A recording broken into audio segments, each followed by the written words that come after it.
Good morning વિદ્યાર્થી મિત્રો આજે આપણે એક નવું ચેપ્ટર નંબર 6 જેનું નામ છે વિદ્યુત ચુંબકીય પ્રેરણ એનો આપણે અભ્યાસ કરવાનો છે।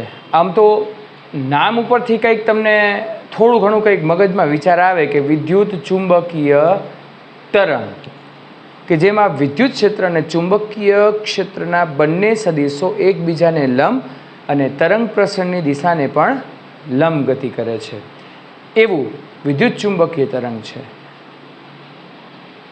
બહુ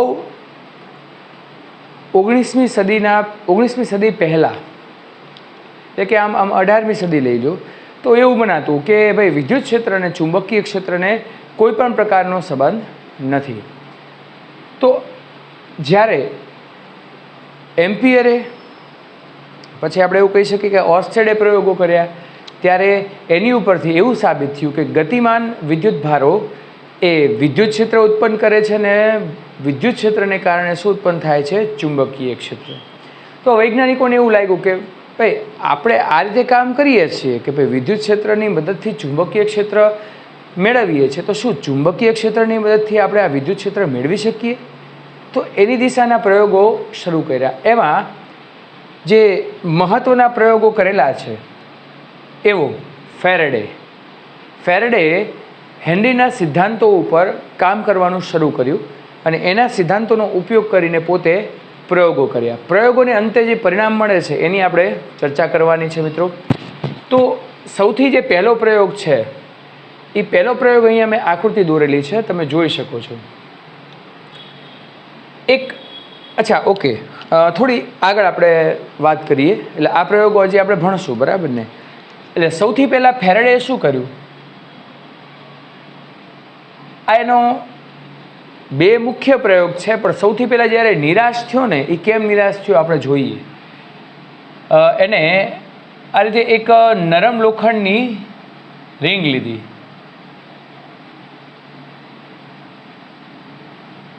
ઓકે, એની એક છેડે એણે બેટરી અને એક સ્વિચ આર્યુઆ લીધું।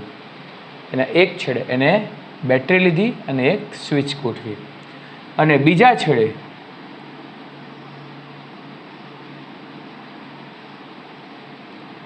એક ગેલ્વેનોમીટર ગોઠવી દીધું।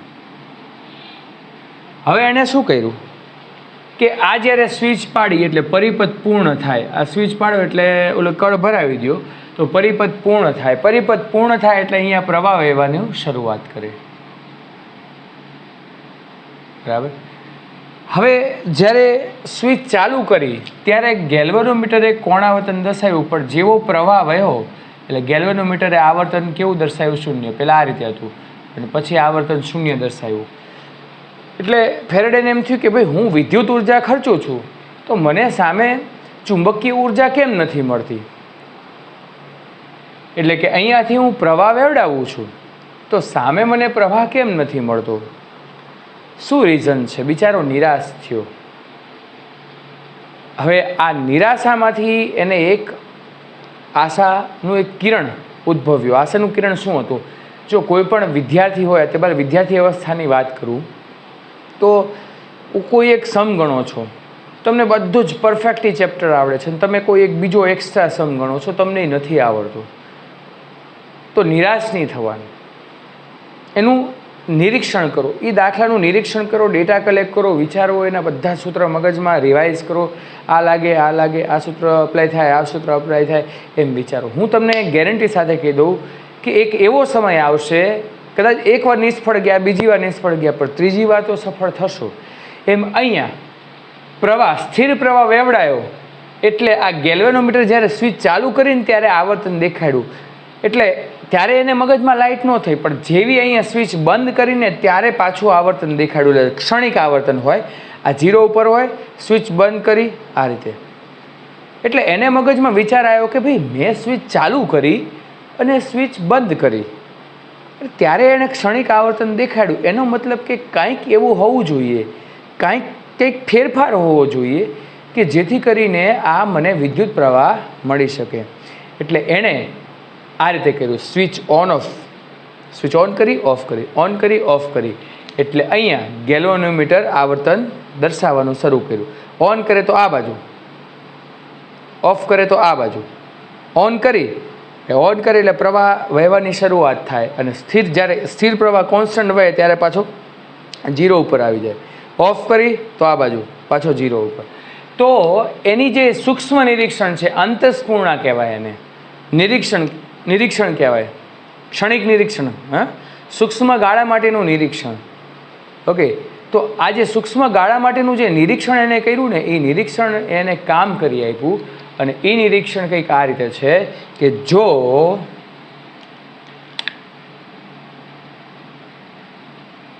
ચુંબકીય, અચ્છા, આના વડે ઉદ્ભવતું, તારમાં ઉદ્ભવતું ચુંબકીય ક્ષેત્ર છે એ આની સાથે સંકળાય. બરાબર? કેમ નરમ લોખંડની રિંગ વાપરવામાં આવે છે મિત્રો? એટલા માટે કે આ ચુંબકીય ક્ષેત્ર સામેની બાજુ બધું સંકળાય, કારણ કે નરમ લોખંડની પારગમ્યતા ઓછી છે. પરમિએબિલિટી, હા, પરમિએબિલિટી કેવી છે? ઓછી છે. ઓકે, સોરી, પરમિએબિલિટી વધારે આવશે, કારણ કે એ સામેની બાજુ ચુંબકીય ક્ષેત્રને જોડાવાની પરમિશન દે છે. તો ચુંબકીય ક્ષેત્રમાં ફેરફાર કરવામાં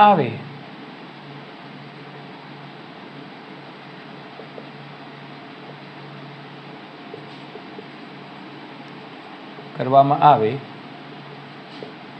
તો વિદ્યુત ક્ષેત્રમાં ફેરફાર થાય છે. વિદ્યુત ક્ષેત્રમાં ફેરફાર થાય છે. અને આ વિદ્યુત ક્ષેત્રમાં ફેરફાર થાય ત્યારે જે પ્રવાહ વહે છે ને, એ પ્રેરિત પ્રવાહ. આ પ્રવાહને એક નામ દીધું છે પ્રેરિત પ્રવાહ. એટલે હવે એના મગજમાં એક વસ્તુ તો ફિટ બેસી ગઈ કે મારે આમાં કરંટ, જે વિદ્યુત પ્રવાહ બેટરી દ્વારા વહેવડાવવાનો છે, એ સ્થિર વહેવડાવવાનો નથી. આને તમે ઓન ઓફ કરશો ને તો પ્રવાહ બદલાશે. પ્રવાહ બદલાશે એટલે ઉત્પન્ન થતું ચુંબકીય ક્ષેત્ર બદલાશે. એ ચુંબકીય ક્ષેત્ર સામેના ગૂંચળા સાથે સંકળાય એટલે આ ગેલ્વેનોમીટર કંઈક આવર્તન દર્શાવે. પણ ગેલ્વેનોમીટર આવર્તન ક્યારે દર્શાવે મિત્રો? જ્યારે ફ્લક્સમાં, ચુંબકીય ક્ષેત્રમાં ફેરફાર થાય ત્યારે. આ કન્ક્લુઝન છે, આ એક પરિણામ છે, એવું સમજી લો. પરિણામ આપણું શું નીકળ્યું? ચુંબકીય ક્ષેત્રમાં ફેરફાર કરવામાં આવે છે, કરવો જ પડે તો જ ઉત્પન્ન થાય. તો હવે આ કન્સેપ્ટને લઈને એણે 2 પ્રયોગો ફરીથી કર્યા. આ પ્રયોગો આપણે આ રીતે છે. આ ગૂંચળું છે,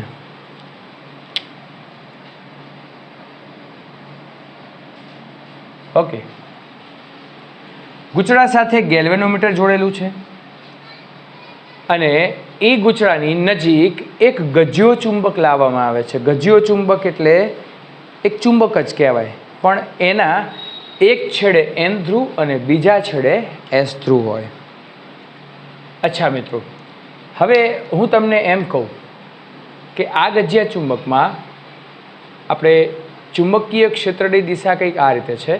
તો ચુંબકીય ક્ષેત્ર જે છે એ અહીંથી આ રીતે આની સાથે સંકળાય છે. એટલે Nમાંથી નીકળે, Sમાં દાખલ થાય.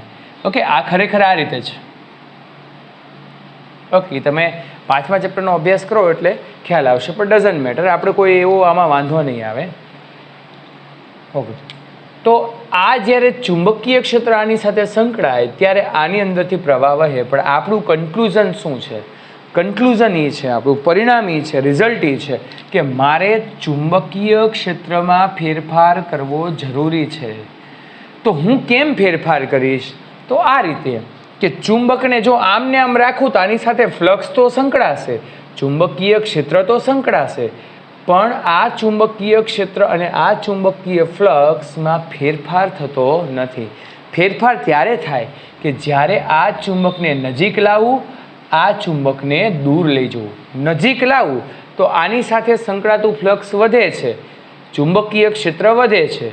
આને દૂર લઈ જવું તો આની સાથે સંકળાતું, એટલે કે ગૂંચળા સાથે સંકળાતું ફ્લક્સ ઘટે છે, ચુંબકીય ક્ષેત્ર ઘટે છે મિત્રો. તો ચુંબકીય ક્ષેત્રમાં ફેરફાર થયો, ચુંબકીય ફ્લક્સમાં ફેરફાર થયો. આ છે ને, ક્ષેત્રની જગ્યાએ ફ્લક્સ લખીએ છીએ, પણ હવે ફ્લક્સ ઉપયોગ કરશું. ફ્લક્સ એટલે ચુંબકીય ક્ષેત્ર રેખાઓની સંખ્યા, જેને ચુંબકીય ફ્લક્સ કહેવાય. જોશું આપણે એના પછીનો ટોપિક છે. તો યસ, અહીંયા આવી જઈએ. તો હવે જેવો ફ્લક્સમાં ફેરફાર થયો, આને આ બાજુ લઈ જાઓ અને આગળ લાવો. જેવો ફ્લક્સમાં ફેરફાર થયો મિત્રો, એવું અહીંયા પ્રવાહ વહેવાની શરૂઆત થઈ.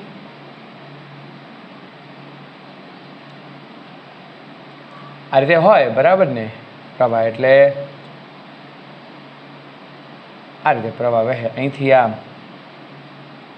ઓકે, તો આ જે પ્રવાહ છે એ પ્રવાહને આપણે કેવું કહેશું? પ્રેરિત પ્રવાહ કહેવામાં આવે છે. કેવો પ્રવાહ કહેશું? પ્રેરિત. કેમ કે આ ચુંબકના ફ્લક્સ દ્વારા ઉત્પન્ન થયો છે, પ્રેરિત થયો છે પ્રવાહ, એટલે એને ઇન્ડ્યુસ્ડ, ઇંગ્લિશમાં શું કહેવાય છે? Induced EMF. Okay, yes. તો આ ફેરેડેનો પ્રથમ પ્રયોગ છે. પછી બીજો પ્રયોગ. હાલો, ચુંબક નથી લેવું મારે, એક ગૂંચળું લેવું છે, એટલે કે મેં ગૂંચળું લીધું. અચ્છા, હા, બીજી વાત હું તમને એ કરી દઉં કે આની અંદર ઘણા બધા ફેરફાર પણ કરી શકીએ છીએ. એટલે હું એમ કહું કે ગેલ્વેનોમીટર છે એ શરૂઆતમાં તો 0 ઉપર કાંટો હોય, કેલિબ્રેશન અંક ક્યાં હોય? 0 ઉપર. નજીક લઈ જાઓ, ફ્લક્સ વધે છે, દૂર લઈ જાઓ, ફ્લક્સ ઘટે છે. એટલે નજીક લઈ જાઓ ત્યારે આવર્તન આ રીતે દર્શાવે, દૂર લઈ જાઓ તો આવર્તન આ રીતે દર્શાવે. એટલે કે તમે સાપેક્ષ ગતિની દિશા ઉલટાવશો મિત્રો, ત્યારે પ્રવાહની દિશા પણ ઉલટાશે. કારણ કે 0 આ બાજુ જે પ્રવાહ હોય, જો આપણને આ બાજુ મળે તો પ્રવાહની દિશા ઉલટાઈ જાય છે. એટલે આ સાપેક્ષ ગતિ થઈ ને, એકને સ્થિર રાખીએ અને બીજાને આપણે નજીક અને દૂર લઈ જઈએ, એટલે આવી ગતિને શું કહેશું મિત્રો? આપણે સાપેક્ષ ગતિ કહેશું. ઓકે, તો આ સાપેક્ષ ગતિને કારણે પહેલી તો વસ્તુ કે સાપેક્ષ ગતિ હોય ને તો જ ચુંબકીય ફ્લક્સમાં ફેરફાર થાય. પણ એક એવું કારણ છે કે જે હું છેલ્લે ચલાવીશ, કે જેમાં સાપેક્ષ ગતિ જરૂરી નથી. શું જરૂરી છે ત્યારે જોશું, બરાબર ને? આની જેમ જ છે. ઓકે, તો અહીંયા સાપેક્ષ ગતિને કારણે વિદ્યુત પ્રવાહનું નિર્માણ થાય છે. સાપેક્ષ ગતિની દિશા ઉલટાવો તો વિદ્યુત પ્રવાહ પણ ઉલટાય છે. અને જો આ ચુંબકને ઝડપથી નજીક અને દૂર લઈ જવામાં આવે મિત્રો, તો પ્રવાહ વધે છે. આ બધા જ કન્ક્લુઝન, પરિણામ હું છેલ્લે લખવાનો છું, ચિંતા નહીં કરતા. એકચ્યુઅલીમાં અહીંયા હું એટલા માટે કહું છું કે પ્રયોગમાં તમને ખ્યાલ આવે. હું આને ધીમે ધીમે લઈ જાઉં તો પ્રવાહ ઓછો ઉત્પન્ન થાય, પણ ઝડપથી એને આ બાજુ આમ કરું તો પ્રવાહ મોટો, એટલે કે પ્રવાહ વધે. ઓકે, ચલો, અહીંયા 2 ગૂંચળા છે. મને આ હવે ચુંબક પસંદ નથી આવતો, હવે મને 2 ગૂંચળા લેવા છે. તો એક ગૂંચળાને ગેલ્વેનોમીટર સાથે, એક ગૂંચળાને બેટરી સાથે જોડવામાં આવે છે.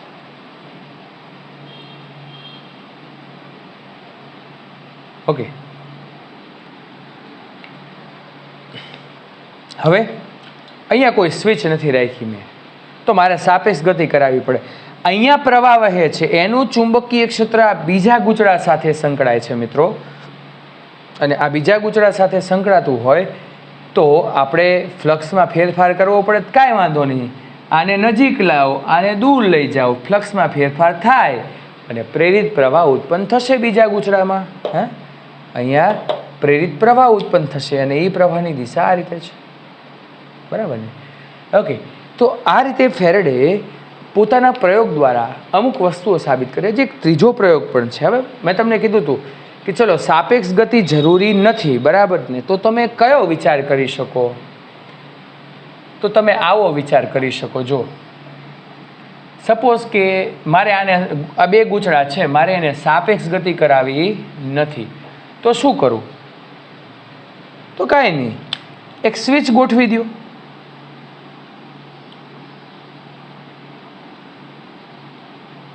ઓકે, આ સ્વિચ, અચ્છા ચલો, મારે એમને એમ રાખવા છે. આ સ્વિચને ચાલુ કરો, બંધ કરો, ચાલુ કરો, બંધ કરો, એટલે અહીંયા ફ્લક્સમાં, પ્રવાહમાં ફેરફાર થાય તો ચુંબકીય ફ્લક્સમાં ફેરફાર થાય, ને એ ફેરફાર થાય તો સામેની બાજુ પ્રેરિત પ્રવાહ ઉત્પન્ન થાય છે. ઓકે મિત્રો, તો આ તો ક્યારેક પૂછે એક્ઝામમાં કે પ્રેરિત પ્રવાહ જોઈએ તો સાપેક્ષ ગતિ જરૂરી છે, એવું પૂછે તો લખવાનું કે જરૂરી નથી. સ્વિચને ઓન ઓફ, સ્વિચ ગોઠવી દો, સ્વિચને ઓન ઓફ કરશો તો પણ ફ્લક્સમાં ફેરફાર થશે અને પ્રવાહ ઉત્પન્ન થશે. ઓકે, પછી બીજો એક પ્રયોગ છે ને, આ રીતે પણ છે. હું રફલી સમજાવી દઉં છું તમને. આ ગૂંચળું છે, એની સાથે એક ગેલ્વેનોમીટર ગોઠવેલ છે. અંદર ટેક્સ્ટબુકમાં નથી આપ્યું લગભગ. એક સેકન્ડ, આમ નથી. 2 ગજિયા ચુંબક રાખેલા છે.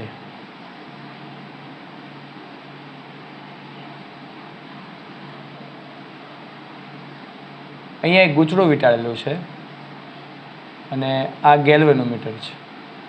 ઓકે, હવે એક ગજિયો ચુંબક અહીંયા રાખેલું છે.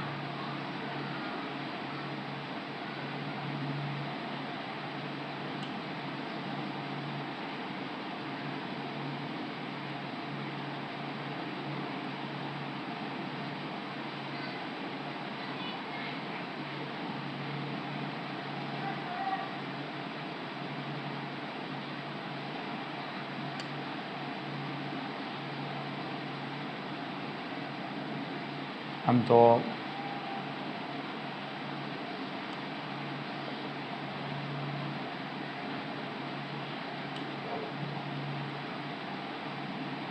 આ રીતે કહી શકીએ. ગજ્ય ચુંબક માની લેવો. ઓકે, અહીંયા એન ધ્રુવ અને અહીંયા એસ, 2 વિરુદ્ધ પ્રકારના ધ્રુવોને આ રીતે ટેકવી. સપોઝ કે આમ આ રીતે છે, નાની વચ્ચે ગૂંચળું રાખેલું છે, બરાબર, વી શેપ કહેવાય. ઓકે, તો હવે ફ્લક્સમાં ફેરફાર કેમ થશે? આ રીતે ઉપરના ચુંબકને ઉપર લઈ જવું, નીચે લાવવું, ઉપર લઈ જવું, નીચે લાવવું. એટલે આની સાથે, એટલે કે આની સાથે સંકળાતું જે ફ્લક્સ છે, બરાબર, એમાં પણ શું થશે? ફેરફાર થશે. એટલે એમાં ફેરફાર થાય એટલે આ ગેલ્વેનોમીટર આવર્તન દર્શાવે. તો આ ત્રીજો પ્રયોગ છે જે જૂના સિલેબસમાં હતો, એનસીઆરટીમાં લગભગ નથી. ઓકે, તો એને અંતે હવે પરિણામો શરૂ કરીએ.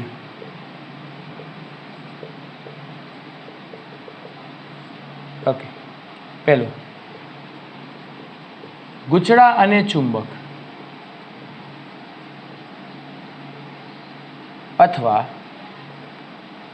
2 ગૂંચળાઓની સાપેક્ષ ગતિ,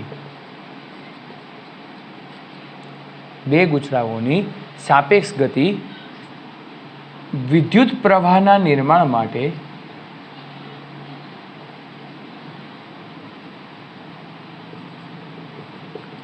જવાબદાર છે. પ્રેરિત પ્રવાહ લખી નાખીએ, બરાબર ને? બીજી વસ્તુ, સાપેક્ષ ગતિ વધારતા ઘટાડતા,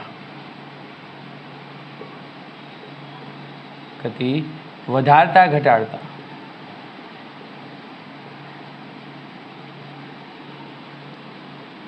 પ્રવાહમાં વધારો ઘટાડો થાય છે. ઓકે, પ્રવાહ વધઘટ થાય છે. ત્રીજું,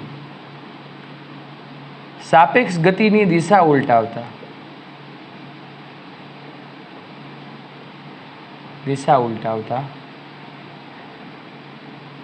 પ્રવાહની દિશા ઉલટાય છે.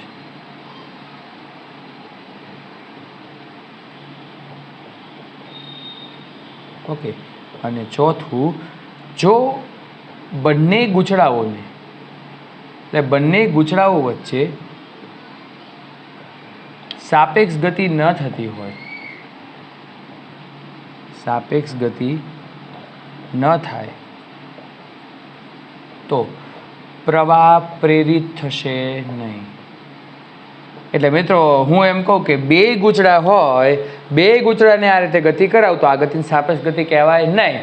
એકને સ્થિર રાખો ત્યારે ઉત્પન્ન થાય પ્રવાહ, આને સાપેક્ષ ગતિ કહેવાય.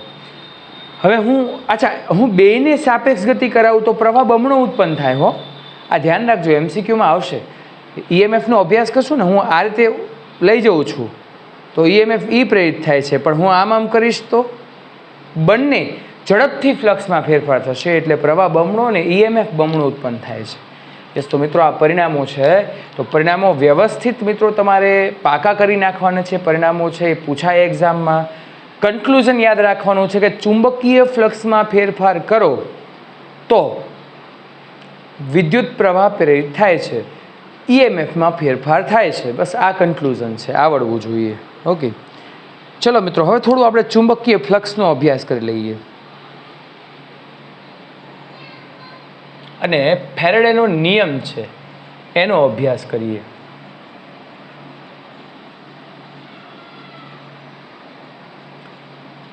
ચુંબકીય ફ્લક્સ એટલે વિદ્યુત ફ્લક્સની જેવું જ છે. બસ આપણે વિદ્યુત ફ્લક્સમાં શું લખતા હતા? Phi is equal to E A cos theta. તો અહીંયા phi is equal to B A cos theta. લ્યો, કાંઈ અઘરું નથી.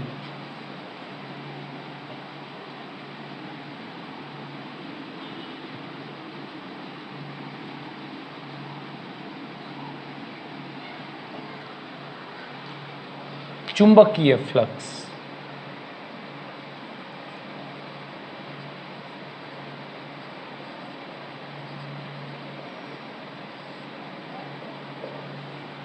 તો ચુંબકીય ફ્લક્સ એટલે ફાઈ. ચુંબકીય ફ્લક્સને ફાઈ બી વડે દર્શાવવામાં આવે છે. ફાઈ વડે દર્શાવો અને એનું સૂત્ર બી એ કોસ થીટા. થીટા એ ચુંબકીય ક્ષેત્ર અને ક્ષેત્રફળ સદિશનો ખૂણો છે. એટલે સપોઝ કે કોઈ આપણને પ્લેન આપ્યું છે, એના ચુંબકીય ક્ષેત્ર આ રીતે છે, બરાબર, અને એનો ક્ષેત્રફળ સદિશ આ રીતે છે.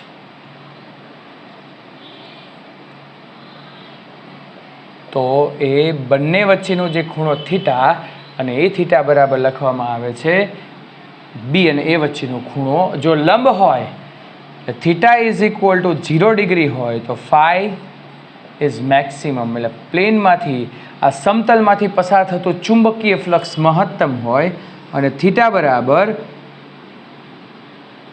90 ડિગ્રી હોય તો ફ્લક્સ 0 થઈ જાય. ઓકે, તો આ ચુંબકીય ફ્લક્સનું સૂત્ર છે મિત્રો.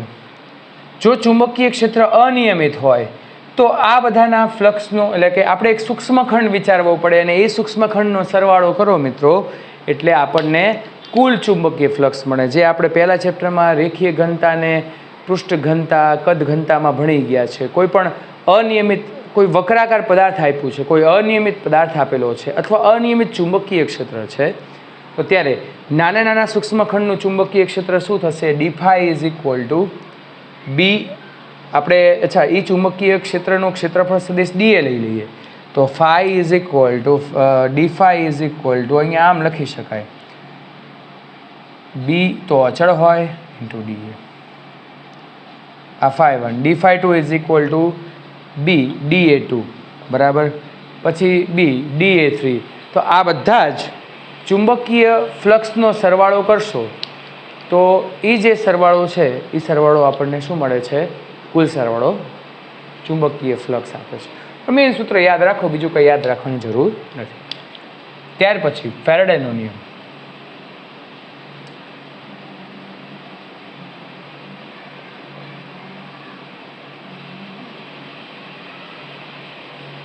ફેરાડેનો જે નિયમ છે એ નિયમ કંઈક આ રીતે છે કે આપણને આ રીતે આપ્યો છે.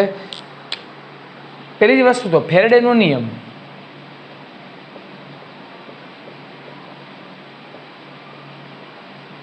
એ ઈએમએફનું મૂલ્ય આપે છે.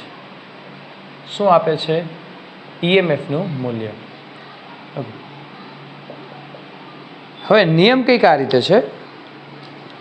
જો બંધ પરિપથમાં ઉદ્ભવતું પ્રેરિત ઈએમએફ, એટલે આપણે ખ્યાલ હોય તો ગૂંચળું લીધું હતું, એને બંધ પરિપથ કહીએ.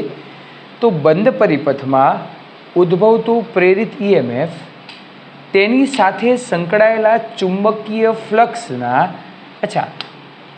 ઉદ્ભવ થતું પ્રેરિત ઈએમએફ, પ્રેરિત પ્રવાહ ઉત્પન્ન થાય છે એને કારણે પ્રેરિત ઈએમએફ ઉત્પન્ન થાય છે. ઉદ્ભવતું પ્રેરિત ઈએમએફ એ ચુંબકીય ફ્લક્સના ફેરફારના દરના ઋણ મૂલ્ય બરાબર થાય છે, જેને ફેરાડેનો નિયમ કહેવામાં આવે છે. તો આને કહેશું આપણે પ્રેરિત ઈએમએફ. મેં પ્રેરિત પ્રવાહ શબ્દ વાપર્યો તો અહીંયા તમે પ્રેરિત ઈએમએફ પણ શબ્દ વાપરી શકો, કારણ કે પ્રેરિત પ્રવાહ વહે છે તો અહીંયા શું ઉત્પન્ન થાય? પ્રેરિત ઈએમએફ. ઈએમએફ શું છે? એક પ્રકારનો પોટેન્શિયલ ડિફરન્સ, એક પ્રકારની ઉર્જા. તો પોટેન્શિયલ ડિફરન્સ હોય તો જ પ્રેરિત પ્રવાહ વહે, આ વસ્તુ આપણને ખબર છે. ઓકે, તો પ્રેરિત ઈએમએફ. જો આટાની સંખ્યા n આપેલી હોય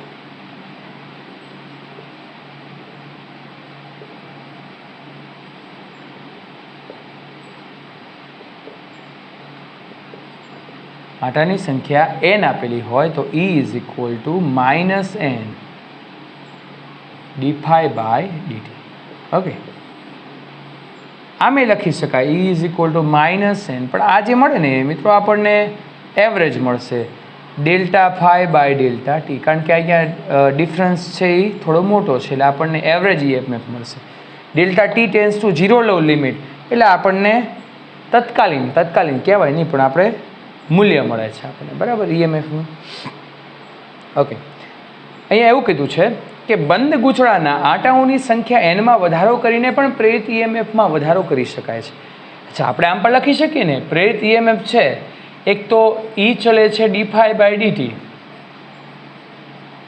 એટલે આંટાની સંખ્યા અચળ રાખો અને ફ્લક્સમાં ફેરફાર કરો ત્યારે પ્રેરિત ઈએમએફ બદલાય છે. ફ્લક્સમાં ફેરફાર ઝડપથી કરો તો ઈએમએફ વધે. અને આંટાની સંખ્યાને સમપ્રમાણમાં છે, એટલે આંટાની સંખ્યાના સમપ્રમાણમાં હોય તો આંટાની સંખ્યા તમે વધારો તો પ્રેરિત ઈએમએફ વધે છે મિત્રો. તો ખ્યાલ આવ્યો? ફેરેડેનો નિયમ મોસ્ટ ટાઈમથી 2 માર્કમાં પૂછાય છે એટલે મોઢે કરી નાખવું. ત્યાર પછી લેન્ઝનો નિયમ છે, પણ લેન્ઝનો નિયમ આપણે અત્યારે અભ્યાસ નહીં કરીએ, થોડા ઘણા આપણે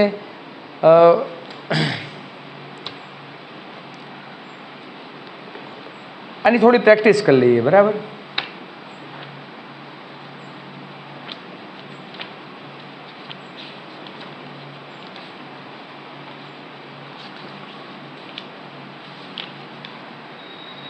હા, જો શું કીધું છે, હું રકમ વાંચું છું, જો પોસિબલ હોય તો તમે લોકો રકમ સાથે સાથે લખજો, બરાબર ને. આપણને આ રીતે કીધું છે,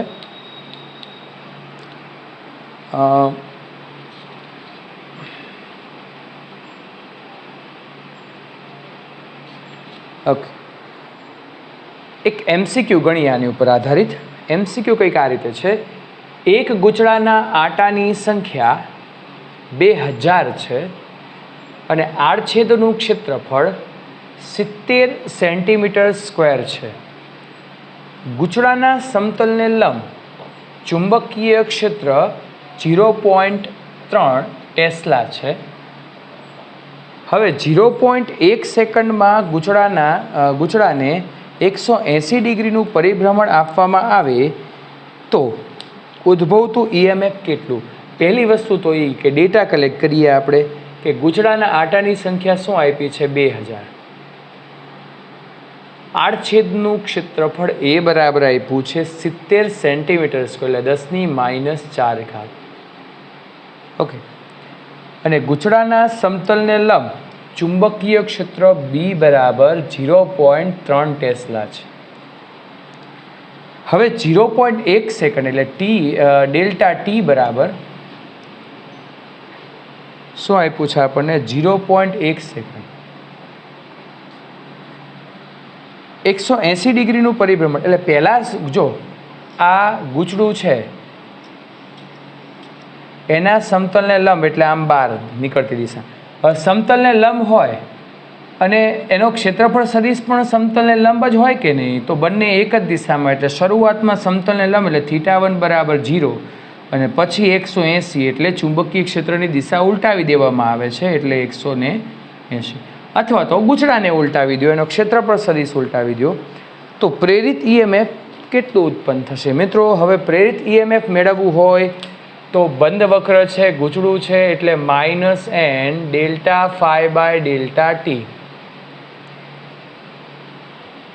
E is equal to -n ϕ2 - ϕ1 upon ΔT. હવે મિત્રો બંને માટે ચુંબકીય ક્ષેત્ર સમાન, એક જ ગૂંચળું છે એટલે ક્ષેત્રફળ સદિશ સમાન, આટાની સંખ્યા બદલાતી નથી, ડેલ્ટા ટી પણ બદલાતું નથી, માત્ર બદલાય છે ખૂણાઓ. એટલે હું એક વખત આ કામ કરું છું, પણ જો આવી ખબર પડી જાય ને ખૂણા બદલાય છે તો સીધું જ BA cos θ2 અને φ1 is equal to BA cos θ1. હવે ઉપર મૂકી દઈએ તો E is equal to -n BA cos θ2 BA cos θ1 and divide by delta t. ચલો BA કોમન કાઢી લો, -n BA cos θ2 બરાબર 180 એટલે cos 180 એટલે -1, θ1 એટલે 0 એટલે cos 0 એટલે 1 પણ માઇનસ છે, ડિવાઈડ બાય 0. કેટલા છે સમય 1. તો આ બધી કિંમત મૂકી દો, અહીંયા -2 આવશે, માઇનસ થઈ જશે પ્લસ, જે આન્સર આવે આન્સર તમારે આવશે મિત્રો 84 વોલ્ટ. બરાબર. એટલે મેં તમને શું કીધું, સિચ્યુએશન પ્રમાણે ઇક્વેશન આપણે વાપરવાનું થાય. અહીંયા આપણને ફ્લક્સમાં ફેરફાર કીધું છે તો એ ઇક્વેશન વાપરો. પછી ક્યારેક આપણને એમ કીધું હોય, સપોઝ કે કોઈ પણ ફ્લક્સ છે એ સમય સાથે 2t² + t + 1 અનુસાર બદલાય છે, તો t બરાબર 2 સેકન્ડ માટે EMF મેળવો. તો સમયના વિધેય સ્વરૂપે હોય તો આપણી પાસે ઇક્વેશન છે, આટાની સંખ્યા આપી હોય તો લેવાની, નહીતર હાલે dϕ/dt. તો આનું વિકલન સીધું કરવું, આ શું થશે, 2 આગળ આવે એટલે 4t, ટીનું ટીની સાપેક્ષે વિકલન 1 અને 1નું 0. Okay, E is equal two, ચલો t બરાબર 2 સેકન્ડે કીધું છે તો 4 × 2 એટલે 8, 8 + 1 એટલે 9, તો -9. ઓકે, આ ઋણ નિશાને શું સૂચવે છે મિત્રો? અચ્છા, હું ગૂંચળાની નજીક ચુંબકને લાવું છું, બરાબર કે નહીં, આ રીતે. તો આ ગૂંચળું એની નજીક આવવા દેશે? નહીં આવવા દે. કેમ કે અહીંયા n ધ્રુવ હોય ને તો ગૂંચળામાં n ધ્રુવ ઉત્પન્ન થાય, ગમે તે ચુંબકને નજીક લાવો ને તો એ નહીં આવવા દે. તો આ વસ્તુનો અભ્યાસ આપણે લેન્ઝના નિયમમાં કરવાનો છે મિત્રો, અને આવતા લેક્ચરમાં આપણે લેન્ઝનો નિયમનો અભ્યાસ કરશું. તો stay connect, take care, good bye.